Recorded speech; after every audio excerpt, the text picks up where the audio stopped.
ദൈവത്തിന്റെ ഏറ്റവും പ്രിയമുള്ളവരെ, അവിടുത്തെ സമാധാനം ഞാൻ ആശംസിക്കുന്നു. ഇന്ന് കർത്താവ് നമുക്ക് നൽകുന്ന ദൂത് വിശുദ്ധ ലൂക്ക എഴുതിയ സുവിശേഷം 1-ാം അധ്യായം 34-ാം തിരുവചനം. മറിയം പറഞ്ഞു, ഇതെങ്ങനെ സംഭവിക്കും? ഞാൻ പുരുഷനെ അറിയുന്നില്ലല്ലോ. അമ്മ സ്വർഗത്തോട് ചോദിക്കുകയാ.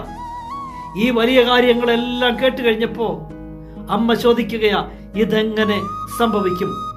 അതിന് ഗബ്രിയേൽ മാലാഖ പറയുന്ന ഒരു മറുപടിയുണ്ട്.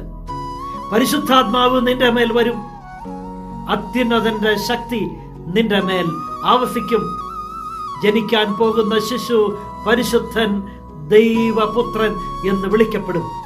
വീണ്ടും അമ്മ അത്ഭുതങ്ങളുടെ അത്ഭുതം കേൾക്കുകയാണ്. ഇനി സംഭവിക്കാൻ പോകുന്നത്, ഇനി നിന്റെ ജീവിതത്തിൽ സംഭവിക്കാൻ പോകുന്നത് ഇതിലും വലിയ അനുഗ്രഹങ്ങളാണ്.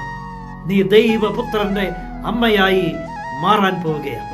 ഇന്ന് ഈ ദൂത് കേൾക്കുന്ന എൻ്റെ പ്രിയമുള്ളവരെ, ജീവിതത്തിന്റെ പല സന്ദർഭങ്ങളിലും നാമും ചോദിക്കാറില്ലേ, ഇതെങ്ങനെ സംഭവിക്കും? നടക്കാത്ത കാര്യങ്ങളുടെ മുന്നിൽ, വലിയ വലിയ പ്രതിസന്ധികളുടെ മുന്നിൽ, ഇല്ലായ്മകളുടെ മുന്നിൽ, തകർച്ചകളുടെ മുന്നിൽ വഴിയറിയാതെ തകർന്നു നിൽക്കുമ്പോൾ, തളർന്നു നിൽക്കുമ്പോൾ നാമും മനസ്സിൽ ചോദിക്കാറില്ലേ, ഇനി ഇതെങ്ങനെ നടക്കും? ഇതെങ്ങനെ സംഭവിക്കും?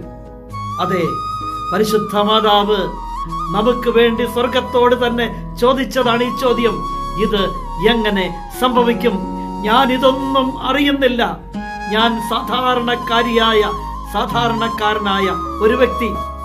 അവിടെ സ്വർഗം തരുന്ന മറുപടി, ഇനി ലോകത്തിന്റെ ശക്തിയല്ല നിന്നിൽ പ്രവർത്തിക്കുക.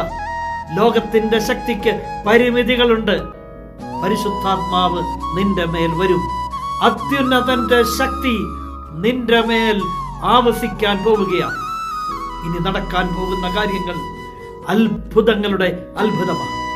പരിശുദ്ധ മാതാവിന്റെ 8 നോമ്പിന്റെ 6ാമത്തെ ദിവസം ഈ തിരുവചനം നാം ധ്യാനിക്കുമ്പോൾ നമുക്കും പരിപൂർണമായി വിശ്വസിക്കാം, അത്യുന്നതന്റെ ശക്തി എന്റെ മേൽ വരും. ഇനി എന്റെ ജീവിതത്തിൽ ഇന്നോളം നടക്കാത്ത അത്ഭുതങ്ങൾ നടക്കാൻ പോവുകയാണ്.